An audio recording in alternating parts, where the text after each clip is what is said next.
This week, paradise turns tragic at one cruise line's newest private island, Alaska's Glacier sent tourists scrambling, and another cruise line is going big. And I mean really, really big. Oh, but wait until you hear about the all-out brawl. Yes, another one. But this one erupted over something, let's just say you would never expect. And there's a massive controversy brewing over Royal Caribbean's latest project that has over 200,000 people up in arms. Hi, I'm Melissa, a university professor who loves to cruise and who loves to talk ships, so let's get into it. Starting with the heartbreaking news from Celebration Key. What should have been a perfect beach day for thousands of guests quickly became a somber and chilling reminder that paradise isn't always carefree. Now, as many of you know, Carnival Cruise Line recently opened its highly anticipated private destination, and yes, I know it's not technically a private island, but it's private destination, Celebration Key in the Bahamas. And I just made a full-length honest review video about it, so check it out, link in the comments if you want to learn more. But on August 15th, Paradise became the site of a devastating double tragedy. A 74-year-old man snorkeling in the lagoon and a 79-year-old woman, unrelated, swimming in the resort pool, both drowned within just hours of each other, despite lifeguards' immediate rescue attempts. The passengers had been traveling on Carnival Mardi Gras and Elation. And when I heard this news, of course, my heart dropped, but my best friend Lisa actually was there that day and was the first to tell me about it. And what's interesting is that she knew nothing about what had happened. She said Carnival did a good job kind of handling the situation and keeping things kind of under wraps. And the only way that she knew about it was that a fellow passenger posted about it in the cruise line group Facebook page. And if you don't know this, this is actually a really handy tip for cruisers. If you're taking a cruise and you use Facebook, go to Facebook, search for the cruise ship name, the dates of your sailing. There's probably going to be a group, join that group. It's a great way to connect with other cruisers, to get information like this, both on the sailing and before. These groups are not official cruise line groups, but basically they're started on a volunteer basis by someone on that ship.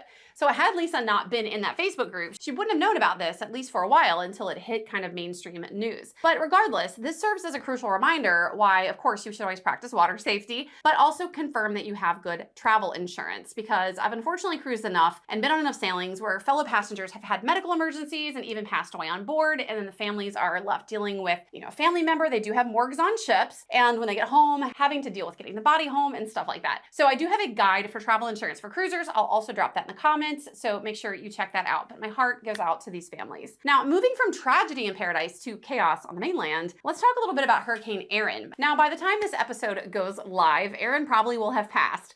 But what a week it was. Again, underscoring the importance of travel insurance for everything from deaths and medical emergencies to disruptions due to hurricanes.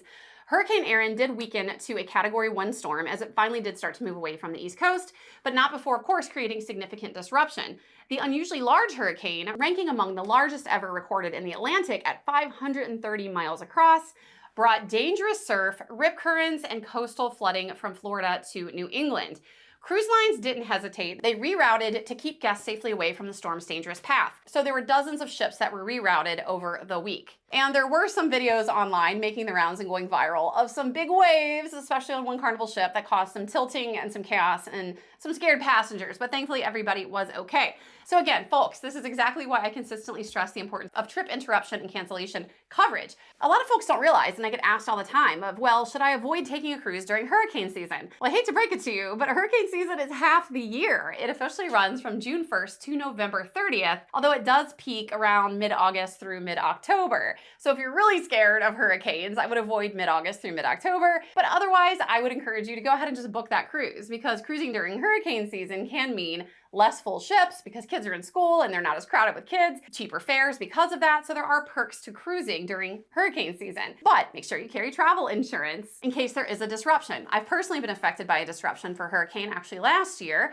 I've cruised during hurricanes now a few times, and I'm shocked at how effective cruise line captains are at navigating around these storms. But on one of these instances, we actually had a delayed flight home because of it, and we ended up having to spend another night in Florida, but having travel insurance will cover you if stuff like that does happen. But storms aren't the only natural force making waves this week. Wait till you hear about what happened in Alaska. And this one took out entire trails. Speaking of unexpected crises, this one made me really sad because I was just there a couple of months ago, and this is one of the most beautiful places on earth. Friends, if you have not taken an Alaska cruise, put it on your bucket list. It is not to be missed. But Alaska made headlines recently when Juneau's famous Mendenhall Glacier faced a catastrophic flood.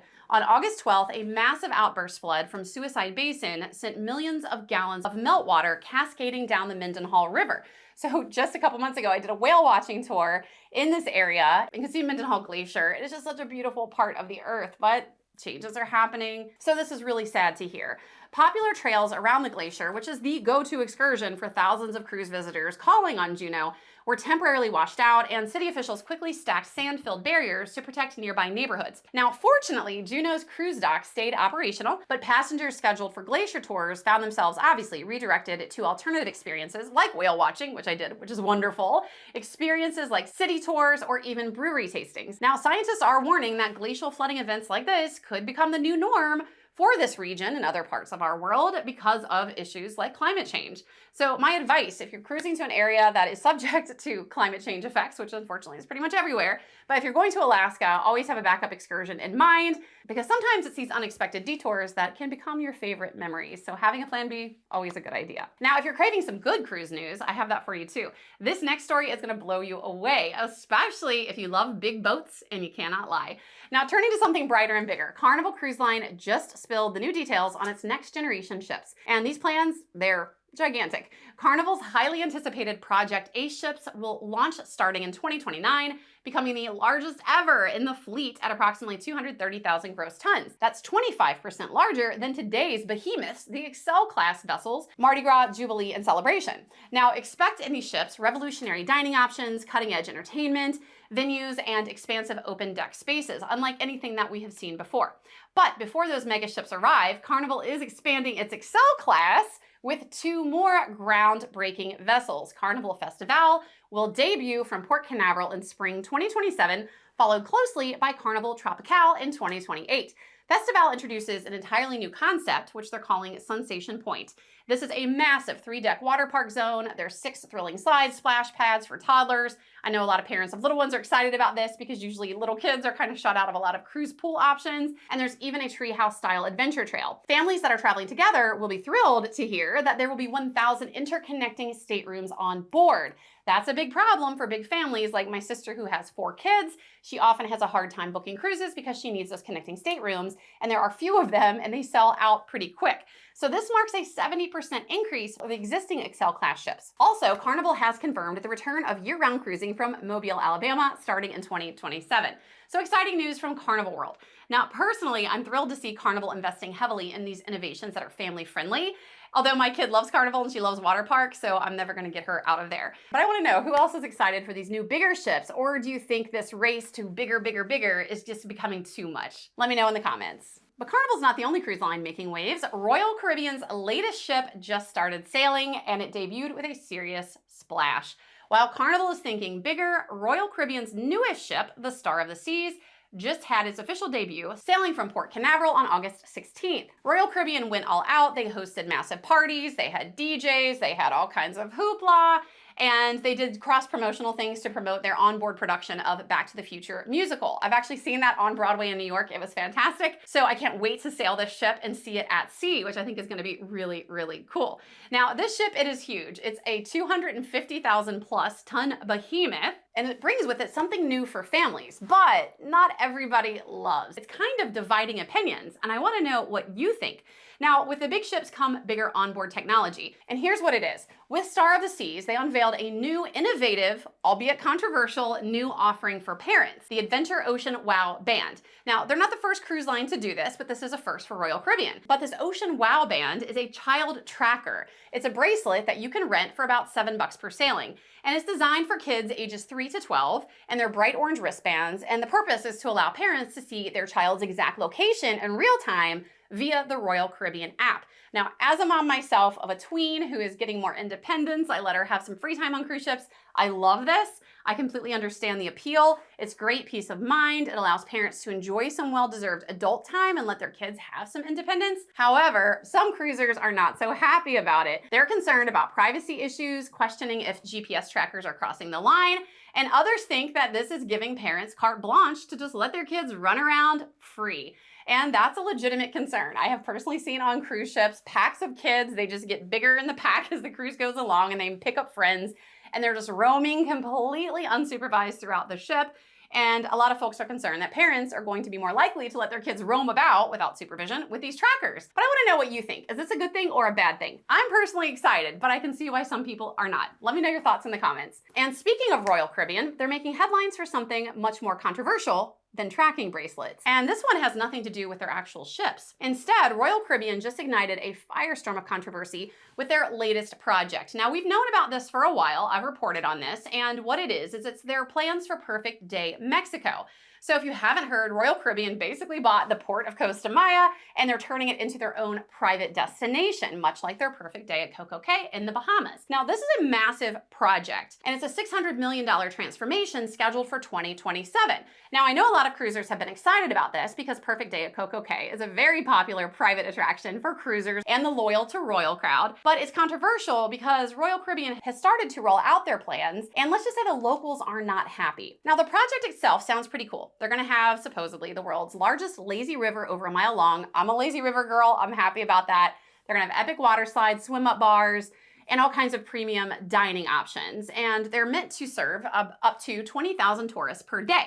So that does sound amazing for us cruisers, right? Well, not everyone is excited. Over 200,000 people have recently signed a petition demanding the project be canceled, citing devastating environmental concerns. Critics like SSI dive master Morgan Vainberg warns that the project threatens sea turtles, manatees, living mangroves, and the second largest coral reef in the world. They're also raising alarm about wastewater dumping, plastic waste, and massive freshwater consumption in a region that has already been facing water stress. Now, local officials defend the project, saying it's going to generate a ton of jobs, specifically 1,000 direct jobs and millions in economic benefits. But environmentalists aren't buying it. Royal Caribbean has kind of kept silent about the petition, and they continue to promote this as a luxury resort, as a luxury destination. So here's my question for you. Do mega projects like this enhance your cruise experience enough to justify potential environmental damage, or should cruise lines prioritize preservation over profit? This one has me genuinely torn. And as someone who loves cruising, I'm not immune to the criticism about the environmental impact of cruising in general, not even including this project. And I know it is an issue, but I just still love to cruise. Next, you won't believe what distracted this passenger so much that he triggered a full man overboard alert. Now, here's one more safety reminder from Royal Caribbean's Perfect Day at Coco Cay. During a recent preview event for Star of the Seas, there was someone there who was so engrossed in filming the ships, and I get it. I love big ships. They're so sexy to me. I want to film them. I want to photograph them. I think they're beautiful modern marvels. But he became so entranced at filming the ships that he literally walked right off the pier and fell into the water. So it sounds humorous, but this could be potentially very dangerous. Now, crew members, of course, responded instantly. They're trained for this. They deployed jet skis. They safely were able to retrieve him, activating that ship's Oscar, Oscar, Oscar overboard alarm in the process. And if you don't know, cruise ships all have their own codes. Oscar is not a good one. Whenever you're on a cruise and you hear that, it's bad things. Now, thankfully, aside from a bruised ego and embarrassment and a soaked smartphone, this person was thankfully not hurt. And I've seen this firsthand. So the cautionary tale here is be careful with your phones, people. And I get it. I use my phone like crazy at cruise ports to make content, but I've also seen my own cautionary tale firsthand. On my first ever cruise, I remember getting on the tender boat heading to Grand Cayman, and there's this teenage girl. She's excited. She's filming that beautiful Cayman water, and I actually watched her phone fall out of her hand and sink down in the ocean. So that for me was enough of a warning on my very first cruise to always tell myself to be cautious, and I still remember this to this day. So a great option if you do love getting footage is to get one of those waterproof phone cases or lanyards that go over your neck, so if you drop it, it's not gonna go very far. And finally, another day, another cruise ship brawl, and specifically a Carnival cruise ship brawl. But this one, you guys, it's different. All right, hold on to your life preservers because this next story sounds like something straight out of the Jerry Springer show. On August 19th, aboard Carnival Sunshine, a massive brawl, not a fight, not a skirmish, this was a brawl with lots of people, erupted at 2 a.m. and it involved about 24 passengers, and you're not gonna believe what triggered it. The fight started in the food line, not uncommon. Usually when these fights happen at 2 a.m., it happens in the nightclub and in the late night dining, because those are pretty much the only things that are open. But this started in the food line over chicken tenders. Yes, you heard that right, chicken tenders. Bronx content creator Mike Terra happened to be there, and he captured the shocking footage showing passengers throwing punches, slamming each other to the floor, and sending shoes flying across the deck, while, as always, Carnival security was just overwhelmed. scrambling to restore order. One officer was even seen fleeing the chaos while reaching for his radio backup. So Tara said, over chicken tenders is crazy. And he used some keywords to describe Carnival, things that I've heard many times before, that they're ghetto and ratchet. I personally hate those descriptors. I do not personally use them. I don't like it when people use them, but these are his words that I am reporting on. Now, the ship was on its final day, returning to Miami after stops in the Bahamas, when the late night food court descended into this total chaos and mayhem. Now, as usual, Carnival has not responded to requests for comment, but folks, this is another example of why patience is a virtue.